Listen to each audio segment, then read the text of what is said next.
Hello, my name is Marcos Tilleria, and I'll be presenting this paper, Watch Over Your TV, a security and privacy analysis of the Android TV ecosystem. This is joint work with Jorge Blasco from Royal Holloway. I bet that most of you have one of these devices in your home, either a built-in smart TV or an OTT device like an Amazon Fire Stick. And if you are from the US, the chances that you are reachable by connected TV advertisers goes up to 90%. The connected TV landscape has experienced an explosive growth in the last couple of years. The popularity of streaming services, affordable prices, and enhanced user experience has contributed to the wide adoption of smart TVs. Smart TVs rely on channel or apps to deliver streaming content over the internet. This allows users to interact with the app, unlike traditional televisions where the experience was mostly static. Now, there are two important works that have recently analyzed smart TV platforms in terms of security and privacy. These works mainly focus on Roku and Fire TV, while in this work we analyze the Android TV platform. So why is that? Now, Android TV is highly compatible with other Android platforms, in particular with the Home Assistant. And Google also claims that there are 110 million active smart TV devices and more than 10,000 TV apps in the Play Store. The Android TV platform has experienced an 81% increase of viewing per time since 2020 and is available across many brands. Now, TV apps are similar to mobile apps in the sense that both are based on Android. So they share the same structure and developers use the same tools to build the apps. But TV apps also present unique characteristics, such as the data they handle, the library they use. One example is the Lindback library, and the user experience. Now, TV apps must declare a TV activity in the manifest and other custom configurations. So then Google uses this information to enable one app in the Android TV Play Store. There are also different types of TV apps, as we can see in the screen. On the top, we can see popular streaming apps, but lower, we also see many general purpose apps. And in particular, fitness and education apps have tripled in the last 2 years in the Play Store. So this is the first important difference that we want to highlight in Android TV. When an user wants to install one app, the information is almost non-existent. They only have available a short description, and that's it. And considering that TV apps have similar capabilities to mobile apps, we expect similar threats. However, there is no way to read permissions, user reviews, last update, or even the privacy policy in Android TV. And this is a big difference with the Android mobile platform. And with this in mind, we decided to do a systematic analysis of this ecosystem. To better understand these threats in Android TV and to understand the difference with the mobile platform, we did a systematic analysis of TV apps that include information flows, inter-device communication, external dependencies, and bad development practices. So first, we collected around 5,000 TV apps from the Play Store and APK Mirror, and we analyzed the repository metadata. We also use static analysis to analyze permissions, libraries, information flows, and more. All of this complemented by reverse engineering and manual analysis of selected cases. We also ran a traffic analysis experiment using a small subset of 65 popular streaming apps. In this experiment, we execute the TV and mobile version of the apps, and we analyze the decrypted network traces. So a couple of things to mention. Android TV is more limited than Android for smartphones. For instance, it's not possible to install custom certificates. So we relied on instrumentation to force the apps to use our man-in-the-middle certificate. The instrumentation also removes certificate pinning checks and write a couple of lines to log potential identifiers and sensitive data before recompiling the app. Regarding the execution, we log in on each app before exploring to get better results. The exploration time is around 15 minutes. And after that, we search for any leak identifier or sensitive data in the network traces. So time for the results now.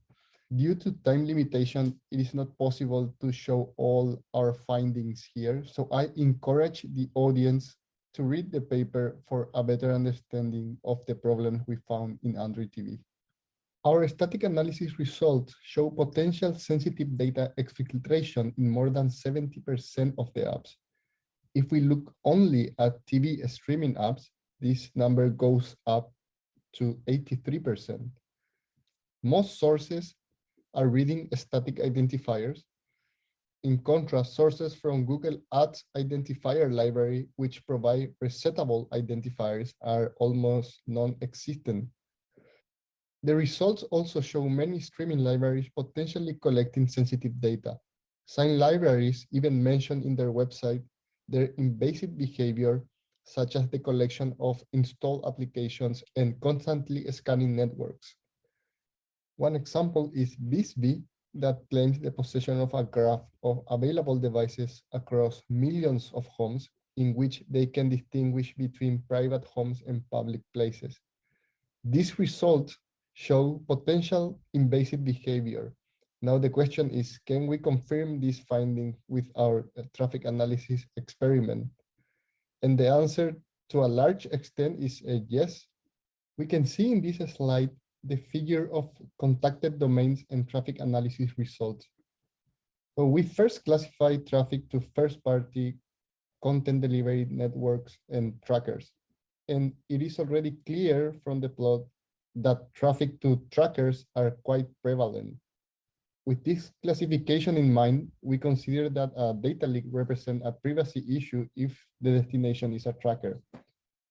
And we were able to find that trackers are collecting most types of sensitive data, from static identifiers to viewing history. In this capture, we can see the title of a program being leaked to a well-known tracker. And not only the title, other metadata such as the description and the category are leaked alongside the title. The results of static analysis and dynamic analysis complement each other. For instance, for detecting media metadata like viewing history, the dynamic analysis was more effective. This is probably because the developers are using libraries to manage streaming content, and it's very difficult to have a complete list of sources for static analysis. But for other types of sensitive data like location, the static analysis gave better results. In general, static analysis results gave us a guide on what apps should we explore and what type of data should we look in the traces. Our results show that multiple cases of trackers collecting static identifiers and sensitive data. We consider that this is problematic because the user has no option to read the privacy policy in Android TV before installing an app. This clearly shows that there is a lot to do regarding user privacy in Android TV. We note difference when analyzing the mobile and TV version of popular apps. For instance, mobile apps receive more frequent updates. Looking at the information flows, we found different sources. And when analyzing permissions and libraries, there are also many differences. And most notably, TV apps contact different domains than mobile apps, from trackers to content delivery networks. This shows that even though both versions are Android apps, their behavior and configuration are quite different. We also note a significant degradation of user rating for the TV version, as seen in this table. The Android TV documentation mentioned that it's very easy to port mobile apps to Android TV. However, it is clear that it's not that easy to publish good quality apps. During our different evaluations, we found many cases of permission inconsistencies, non-existent functionalities, and a lot of complaints in the Play Store about user experience and user interface as a result of buggy apps. This shows that developers are not making the effort to maintain good quality apps, and Google is failing to provide a proper guidance. To conclude, Trackers are collecting all sort of data that goes from viewing history to static identifiers.